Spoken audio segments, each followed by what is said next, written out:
right, good evening, everyone. I'm Josh Rackless. This is my nightly bedtime summary of my day. It is Saturday, May 29th, 2021, something like 11:39 p.m. I would check my phone, but I'm on my phone. I would check my watch, but I don't have a watch anymore. My mom tonight, she gave me a little flyer, like a little catalog that was in the mail, and she's like, "Look, it's for men." It was like atlasformen.com, and it's all these shirts, and it's like adventure clothes and like shorts and jackets, and it says you get a free watch with your order. And my mom's like, "Do people still wear watches?" I'm like, "Yeah, they wear them for style, but I don't." But I want to get an Apple Watch so it can track my heartbeat and my sleep and all of that. It's fun. Like with my fat measuring scale, I find that I do try to jog every day because I want to see how my fat's doing. It's not doing well. Well, the fat's doing very well. I'm not doing very well. My chart on the scale is kind of like down, up. So anyways, not losing any weight. But maybe it's because I had ice cream today. Anyways, here's a quick summary of my day. Last night I went to bed pretty early, right? Like I did my live around 9 or something. I think I went to bed around 10. So probably took me about an hour to fall asleep, and then I woke up at 7. I'm like, that's not enough sleep, and I slept for 2.5 more hours. So that was like 9:30. Lots of intense dreams. I'm trying to remember what the dreams were. I was gonna record a thing of it this morning, and then I was like, what's the point? Why am I recording all my dreams? Like, it's not like it doesn't matter. It's like I didn't live any of those things. My uncle was in my dream. What was I doing? It was all very intense. Like, and now they're all gone. Maybe I should have recorded them. I'm never going to remember them tomorrow. Anyways, I'll just get through my day now anyways. So yeah, I thought, okay, I'll get up and jog right now. Don't look at my phone, but I made the mistake of opening my phone, and then it was like 4 hours later, and I think I heard even my sister was here at some point. But I didn't go up and say hi, and then by the time I came upstairs, everybody was kind of gone, and so I just went for a jog at like 2 o'clock, I think. Uh, and then I got back around 3 and showered. And yeah, I stopped and got a couple of breakfast bagels at Kettleman's midway through the run. Listened to like a social media marketing podcast while I was running. And then walked over, got my first vaccine, the Pfizer vaccine.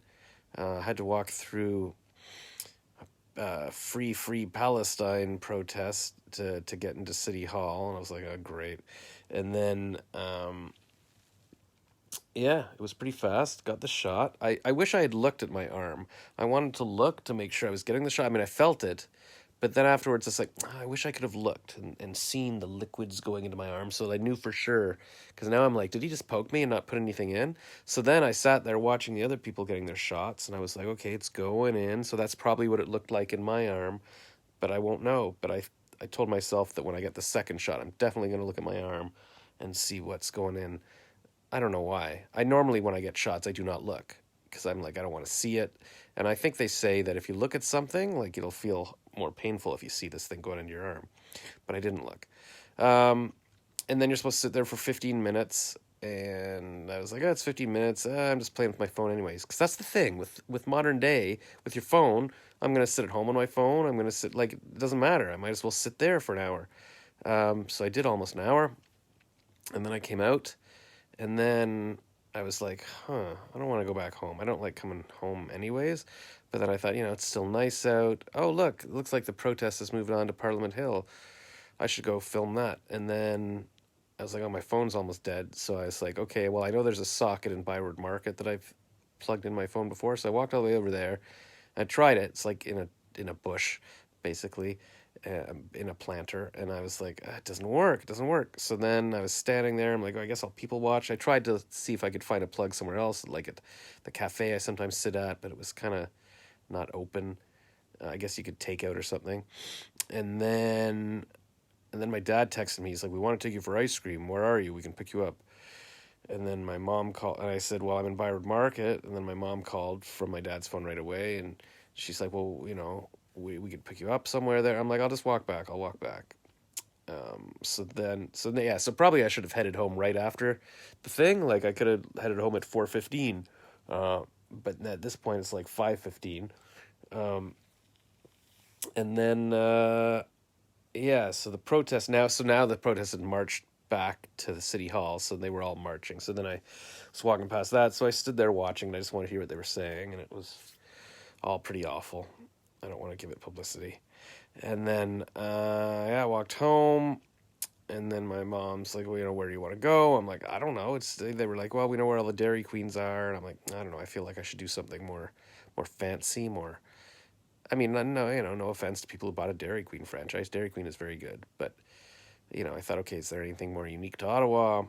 So I looked up all the places, and a lot of them are closed now. Like they closed at 6, and I'm like, now it's after 6, so like this is another reason I should have come home sooner. But I found a Stella Luna gelato cafe in Hintonburg, which is this nice little hipster area. So we drove there, and it's nice because you can get small, medium, or large, and the small cup even, which is still $6.99, but you can still get 3 different flavors in the small, which is rare. Sometimes they'll give you like 1 or 2 in the small, and it has to be like medium or large for the 3. But no, I got 3, so I was fine. I almost got medium, but then my dad ordered medium. I'm like, I gotta show him I'm eating less to be healthy, but also.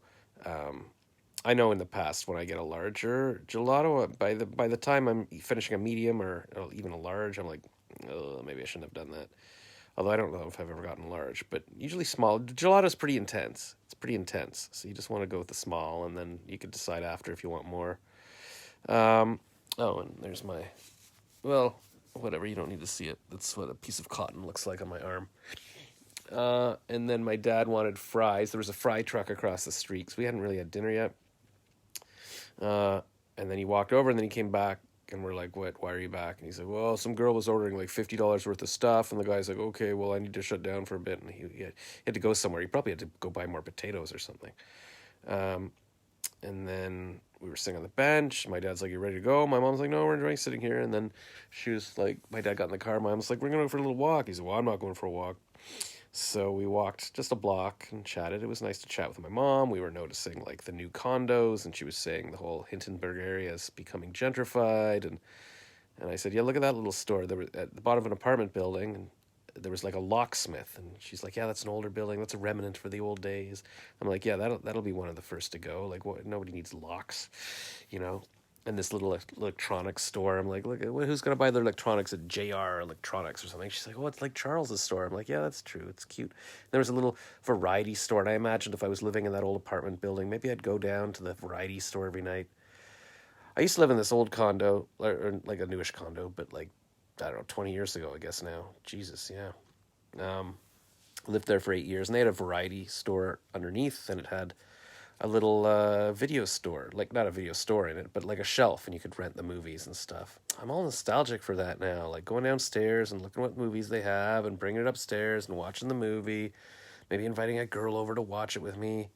That was so cozy to go to the little store. I'm like, what do they have? I'll buy a loaf of bread. Ah, so cozy. Anyways, then we walked back to the car, then we came back and had some food, and then my mom was like, you got to finish your oh, now I remember what I was going to tell you. Yeah, you got to finish your books. I'm supposed to be reading this Christian devotional book that's like a new devotional every day, and I haven't done any for the past month because I'm just always like, ugh, I don't want to sit down and do this. But they were going to give me a bonus payment if I finished it by May, so I don't know if I can do it in the next 2 days. I'll try. So at 8 o'clock, I came down to do it, and then I'm like, my mic's not working because I had to wipe my MacBook a couple of days ago, and then and I hadn't plugged in my mic, and then for an hour, I'm like downloading the driver and then deleting it and downloading again. I tried to post in an Apple group. I called Apple support finally. The girl's like, I don't know, like maybe Big Sur doesn't work with some things now. But then later I Googled, and Big Sur came out in November. So I've already been using it. And then I tried to post in an Apple group, but I'm blocked from posting in groups for now because I keep sharing my lives to too many groups.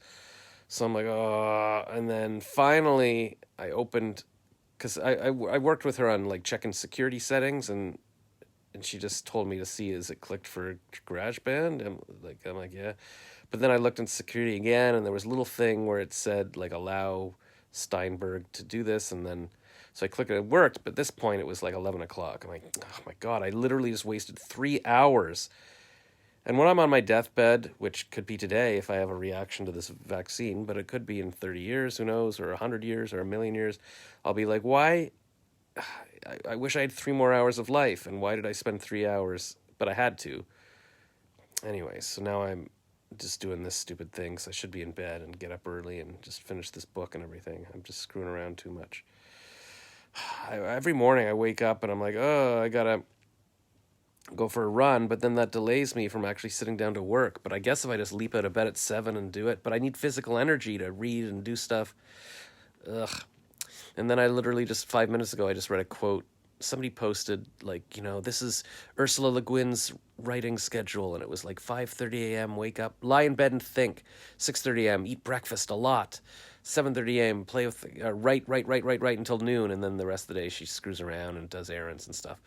And then there was somebody posted, like, oh, I remember Terry Pratchett's thing, and it was like he plays with the cat, he thinks, and then I don't know, midnight he writes till 4 a.m.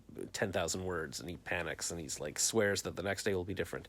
And every day I swear it will be different, but here I am doing my live at midnight. Anyways, let's go through the comments. Maylene says, good evening, watching from Philippines. Good evening to you, Josh. Thank you, Maylene. Good morning to you. It's like noon. Have a good lunch. Aviva Kupfer is watching. That sounds like a nice Jewish name. Unis Gabin is watching. Kathleen just texted me, how's your arm feel? What kind of vaccine? You're watching the live. Did this text just come in later? It's a Pfizer vaccine, and it's fine. I don't feel anything. I'm just dead inside. Eunice Gavin says, hi, hello. Eunice Gavin says, where are you from? I'm in Canada. You're on my Facebook. Figure it out. Kathleen says, fabulous news. Yeah, and the ice cream. Ami says, get about as oiled as a diesel train. Gonna set this dance alight. It says, click to see more. Because Saturday night's the night I like. Saturday night's all right. Ooh. I guess that's a lyrics to a song. That's very nice. And that's it. So yeah, it's midnight. I hope you're all having a good time. In the old days, 25 years ago, I would be out at a bar dancing. It blows my mind. It never occurred to me how different life would be when you get older. I mean, I guess you could, like, when you're 20 and you're like, every Thursday, every Friday, every Saturday, so we got to go out, we got to meet girls. But the point of that was to meet a girl and build a life together. It wasn't just to go out and meet a new girl every day for the next 10 years and then be old and desperate. Anyways, but Dean Graciosi told me he didn't have his new kid, his third kid, till he's 50, and he's got his new wife, and, things can happen. Things can change. Things can get better, I guess. What was I going to say about that? Oh, yeah. I decided, I followed him on Instagram again today because I missed seeing his stuff, and then I subscribed to his YouTube, and then I noticed, yeah, he's doing all these inspirational little things, these 5-10 minute things, and then it occurred to me, well, why don't I watch those and then make my own video about them and give you my feedback on it and stuff, and that way I can be an inspirational coach for you. So that's an idea I had. You can let me know if you like that. Stacy Toey is watching. Hello. And that's it. So yeah, I'm going to be your new life coach. My new name is going to be Live Truest, and that'll be my motto, and it'll be your motto, but it'll also be my name. And then if I have a little child, I can call her, like, I don't know, something Truest, because that'll be our last name. What did Ami say? Just the one and only Elton John. Oh, Saturday night? Yeah, okay. Come to D.C. and we will take you out to the bars where the cougars are hunting for middle-aged bald Jews. That is my fantasy, but I'm pretty sure the cougars are not hunting for middle-aged bald Jews. I think the cougars are hunting for young, curly-haired Jews. I remember I was in a bar in university, so, between the ages of 19 and 22. It was in Toronto. It was called the Loose Moose, I think, whatever it was on Eglinton. I remember doing one of my crazy dances, which I look now at Instagram, and everybody's doing the shuffle, and that's exactly what I was doing like 30 years ago, sort of just, dancing while, like, kicking back and forth. Anyways, this woman came up to me, and she was like, oh, you're so cute. And maybe she asked me how old I was or something, but she's like, oh, you're too young for me. I'm like, too young for you? It's okay. It's good. No. I wonder where she is now. See, that's who I need to dig up. It's just so annoying. And then Elon Musk, or are they just like, nah, you're too old, whatever. Or are they like, you know what, you're the richest man in the world. We could have some fun. Let's do this. I wonder what he's up to now that he's who else was getting divorced? Oh, Bill Gates. Do you think women are knocking on his door? But how? I mean, how do you knock? He's got security. He's got walls. You can't just knock on his door. But that's why he dated his employee, because where else are you going to meet women? Anyways, all right, I'll come to DC. I do enjoy DC. But yeah, that's what I was literally thinking about today, because I was watching, I don't know, clips of a bar or something. And like lately, just I look at Instagram and I just imagine, like, oh my God, like in my old life, when I was young, I'd go to bars. I'd walk in. I wouldn't feel like this weird old person, because I was, even when I was 27, it was like getting a bit like, that was the year 2000. So it was like, okay, we can go out for New Year's, but really? But I guess that's still young enough to go to a bar. But now it's just, you'd walk in and I'm trying to remember when I was like 20. Did you ever see old people in bars? I guess, maybe. But I guess I should do things like, if I could find things with people my age, I wouldn't feel uncomfortable. And I could still have fun. Jeff Bezos must have fun, right? I'm sure, like, who's the Richard Branson? He must have fun on his island. I mean, I gotta think these people are having fun, right? I don't know. We'll see. Anyways, thanks for watching, everyone. I hope you're having a good Saturday night. What are people doing on Saturday night? Whatever. I'm gonna still have fun. I'm gonna do it. I'm gonna show you that I can still enjoy life. I don't care. Yeah, it's almost June, and Ami said it's got to be jubilant June. No more morose May, okay? Hello, Kimberly Butcher. All right, I'll talk to y'all tomorrow, because nobody's really commenting or anything, but I know you're just so enthralled with my rambling that you don't even have anything to say. Okay, bye.